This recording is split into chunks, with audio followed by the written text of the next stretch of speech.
ఈరోజు స్తుతి ఆరాధన. యెహోవాని స్తుతించుడి, యెహోవాని స్తుతించుడి. మన దేవునికి స్తోత్ర గానము చేయుట మంచిది, మనోహరము. స్తోత్రము చేయుట ఒప్పిదము. యెహోవాయే యెరూషలేమును కట్టువాడు, చెదరిన ఇశ్రాయేలును పోగు చేయువాడు, గుండె చెదరిన వారిని బాగు చేయువాడు, వారి గాయములను కట్టువాడు.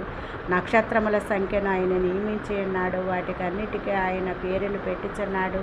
మన ప్రభువు గొప్పవాడు, అధిక శక్తి గలవాడు. ఆయన జ్ఞానమునకు మితి లేదు. ఆయన దీనులను లేవనెత్తును, భక్తిహీనులను ఆయన నేలను కూల్చును. కృతజ్ఞతాస్తుతులతో యెహోవాని స్తుతించుడి, తంబురతోనూ సితారాతోనూ ఆయన గూర్చి గానము చేయుడి.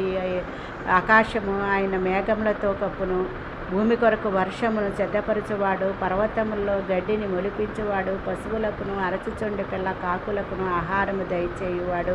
ఆయన గుర్రముల బలమునందు సంతోషించడు, నరుల కాలిసత్తువ యందు ఆయన ఆనందించడు. తన యందు భయభక్తులు